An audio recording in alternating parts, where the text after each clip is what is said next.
स्वागत है आप सभी का बच्चों। कैसे हैं आप सभी?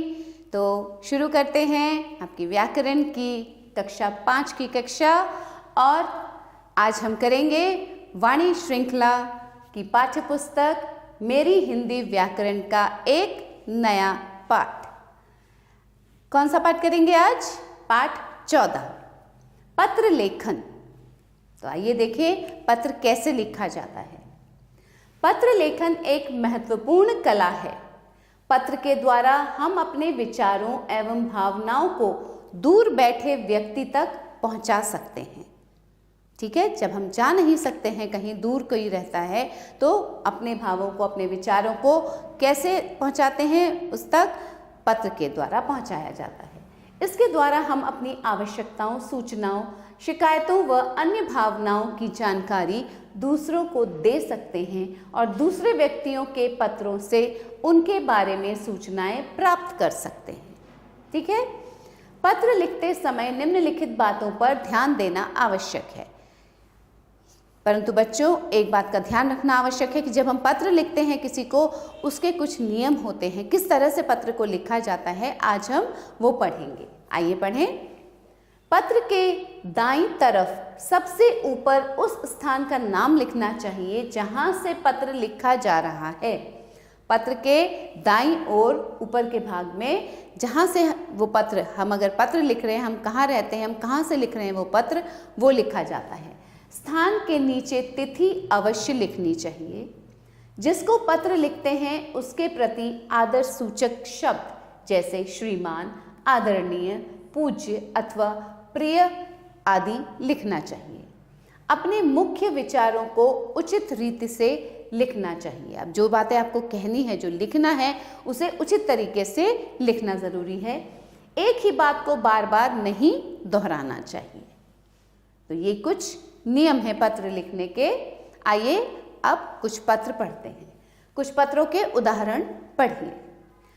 जुर्माना माफी के लिए प्रधानाचार्य जी को प्रार्थना पत्र। जुर्माना लगा है, जुर्माना अगर लगा है, उसकी माफ़ी आपको प्रधानाचार्य को उससे माफ़ी लेनी है जुर्माने से, तो किस तरह से लिखेंगे?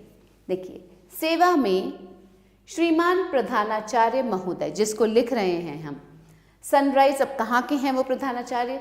Sunrise public school Faridabad.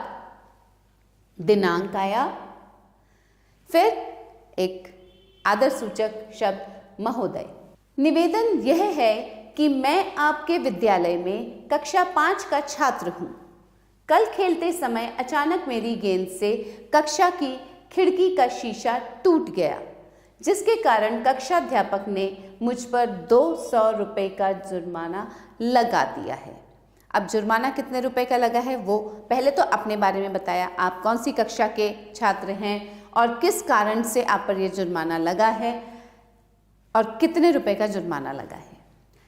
श्रीमान जी, मेरे पिताजी एक गरीब किसान हैं। मेरे परिवार का गुजारा बड़ी मुश्किल से चल पाता है। वे इस धनराशि को देने में असमर्थ हैं।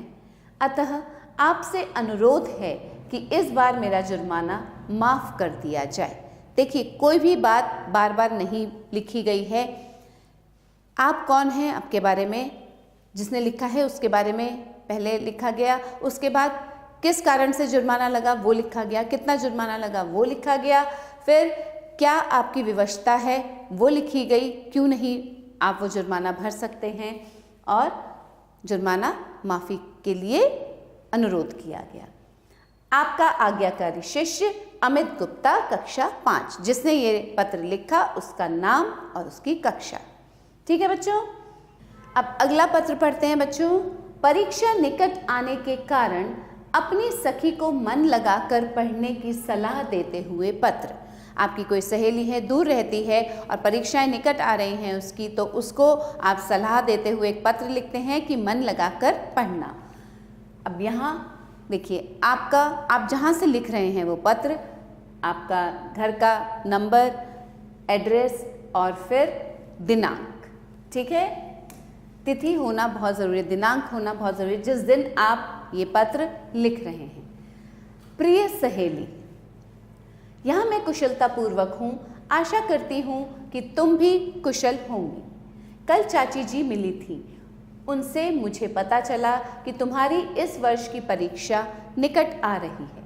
प्रथम वर्ष की परीक्षा में तुम्हारा परिणाम बहुत अधिक संतोषजनक नहीं था, इसलिए तुम्हें इस बार दोगुनी मेहनत के साथ मन लगाकर पढ़ना होगा और परीक्षा में अच्छे अंकों के साथ उत्तीर्ण होना होगा।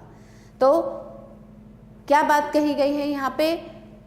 किससे मिली? आप चाची जी से मिले और उनसे पता चला कि आपकी सहेली के परीक्षा निकट आ रहे हैं, परंतु उसका पिछले परीक्षा में उसका संतोषजनक परिणाम नहीं था। तो आप सलाह देते हैं कि इस वर्ष मन लगाकर दुगनी मेहनत के साथ पढ़ना, जिससे कि परीक्षा का परिणाम अच्छा हो।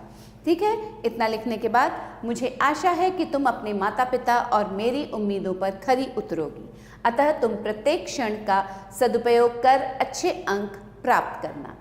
तुम्हारी सखी वैशाली। ठीक है बच्चों, अब एक और तरह का पत्र पढ़ते हैं।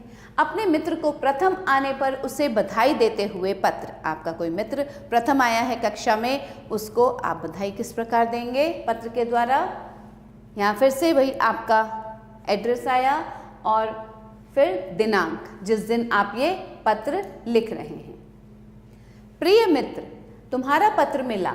यह पढ़कर बहुत प्रसन्नता हुई कि तुम अपनी कक्षा में प्रथम श्रेणी से उत्तीर्ण हुए हो। तुम्हें मेरे और मेरे माता पिता की तरफ से बहुत बहुत बधाई। जब किसी का अच्छा रिजल्ट आता है, अच्छे नंबरों से कोई पास होता है, किसी के बारे में आपको पता चलता है, तो आप बधाई देते हैं ना। तो वैसे ही पत्र के द्वारा आपने बधाई दी। तुमने कक्षा में प्रथम आकर अपने माता पिता का सिर गर्व से ऊंचा कर दिया। मेरी दुआएं तुम्हारे साथ हैं। आशा करता हूँ या करती हूँ कि तुम इसी तरह से अपने जीवन की हर सीढ़ी को पार करते हुए आगे बढ़ो और अपने माता पिता की इच्छाओं को पूर्ण करो। तुम्हारा मित्र अमोल। ये अमोल लिख रहा है, इसलिए करता हूँ लिखा है उसने। ठीक है, अगला पत्र। अपने विद्यालय के प्रधानाचार्य जी को 4 दिन के अवकाश के लिए प्रार्थना पत्र। देखिए, ये प्रार्थना पत्र, आप लोग स्कूल जाते हैं, अपने विद्यालय जाते हैं, कभी कभी तबीयत खराब होती है, आप बीमारी के कारण नहीं जा पाते या किसी और कारणवश नहीं जा पाते, तो प्रधानाचार्य को पत्र कैसे लिखा जाता है? सेवा में प्रधानाचार्य महोदय, नई दिल्ली। ठीक है, प्रधानाचार्य को जब भी आप स्कूल में, अपने विद्यालय में कोई पत्र लिखते हैं प्रधानाचार्य को, तो इस तरफ लिखा जाता है प्रधानाचार्य महोदय। महोदय, मैं कक्षा 5B की छात्रा हूँ। मेरी रुचि शास्त्रीय नृत्य में है तथा मैं इसका प्रशिक्षण भी ले रही हूँ। विद्यालय में मैंने कई कार्यक्रम प्रस्तुत किए हैं। दिल्ली आगामी सप्ताह में 22 नवंबर से 25 नवंबर तक 4 दिवसीय कार्यशाला आयोजित कर रही है। मैं भी इस कार्यशाला में भाग लेना चाहती हूँ। आपसे निवेदन है कि मुझे अनुमति पत्र तथा 4 दिन का अवकाश प्रदान करें। धन्यवाद। आपकी आज्ञाकारिणी छात्रा विदुषी, कक्षा 5B। किस कारणवश उसको अवकाश चाहिए, वो पहले उसने वहाँ लिखा है कि कार्यशाला है, वहाँ पे उसके कार्यशाला में जाना है। उसके साथ अनुमति पत्र भी चाहिए, क्योंकि जब आप विद्यालय से अवकाश लेते हैं और कहीं और जाके कार्यशाला, कोई आप किसी कार्यशाला में जा रहे हैं, तो उसके लिए अनुमति पत्र लेना आवश्यक हो जाता है। तो अनुमति पत्र और 4 दिन का अवकाश। बहन के विवाह के लिए अपने मित्र को निमंत्रण पत्र। अब ये है निमंत्रण पत्र। किस प्रकार निमंत्रण देंगे? यही यहाँ आपका फिर से आप जहाँ से लिख रहे हैं ये पत्र, वो आया, आपका एड्रेस आया यहाँ पे, और फिर आपने दिनांक लिखा। ठीक है। प्रिय मित्र कपिल, नमस्कार। तुम्हारा पत्र मिले बहुत दिन हो गए। अधिक व्यस्त होने के कारण मैं भी तुम्हें पत्र नहीं लिख पाया। मैं आज एक शुभ समाचार देने के लिए तुम्हें पत्र लिख रहा हूँ। मेरी बड़ी बहन का शुभ विवाह दिनांक, अब किस दिन है? दिनांक 15 मई 2000, जिस भी सन, अगर आप 2024 में लिख रहे हैं तो 2024 जो भी सन है वो लिखेंगे, को होना तय हुआ है। इसलिए मेरा तुमसे अनुरोध है कि तुम विवाह में ज़रूर आना और घर के अन्य सदस्य भी सादर आमंत्रित हैं। मुझे पूरा यकीन है कि तुम पूरे परिवार सहित इस अवसर पर अवश्य आओगे। कपिल, तुम अपने आने की सूचना अवश्य देना ताकि मैं तुम्हें रेलवे स्टेशन पर लेने के लिए आ सकूं। शेष बातें मिलने पर करेंगे। तुम्हारा मित्र राहुल। तो ये था निमंत्रण पत्र विवाह के लिए। विद्यालय द्वारा छात्रवृत्ति प्राप्त करने हेतु प्रधानाचार्य जी को पत्र। अब छात्रवृत्ति प्राप्त करने के लिए किस प्रकार पत्र लिखना है प्रधानाचार्य को, आइए देखें। सेवा में प्रधानाचार्य महोदय, National Victor School, Station Road, Gwalior. महोदय, मैं कक्षा 5C का छात्र हूँ। मैं अपने विद्यालय में पिछले 4 वर्षों से अच्छे अंकों के साथ उत्तीर्ण होता आया हूँ।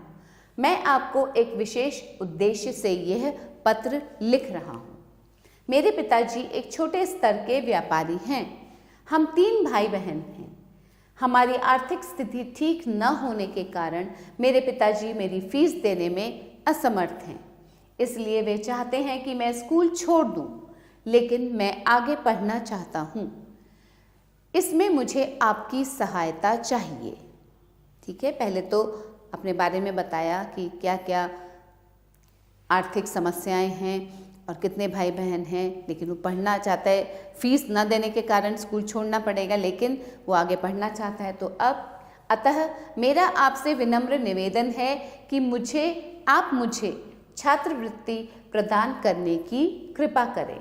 मैं आपका आभारी रहूँगा। धन्यवाद। आपका आज्ञाकारी शिष्य रोहित, और दिनांक लिखेंगे। ठीक है बच्चों, आया समझ में? चलो अभ्यास करें। अभी हमने कितने सारे पत्र पढ़े हैं। निम्नलिखित विषयों पर पत्र लिखिए। 2 दिन के अवकाश के लिए प्रधानाचार्य जी को पत्र लिखिए। अपने जन्मदिन के लिए एक निमंत्रण पत्र लिखकर अपनी प्रिय सहेली या मित्र को आमंत्रित कीजिए। इस तरह का पत्र अभी आपने पढ़ा है, तो एक बार फिर से अध्ययन कीजिए इस पाठ को, अच्छे से सारे पत्रों को पढ़िए और फिर इन पत्रों को स्वयं लिखिएगा। तो बच्चों, यही समाप्त होता है ये पाठ। आशा करती हूँ आपको ये पाठ अच्छा लगा होगा और समझ में भी आया होगा। तो पत्र जब आप स्वयं लिखेंगे तब आपको और अधिक अच्छे से समझ में भी आएगा और अच्छा भी लगेगा। तो फिर मिलते हैं एक नए पाठ के साथ, कुछ नया सीखेंगे। तब तक के लिए खुश रहिए, पढ़ते रहिए। आभार।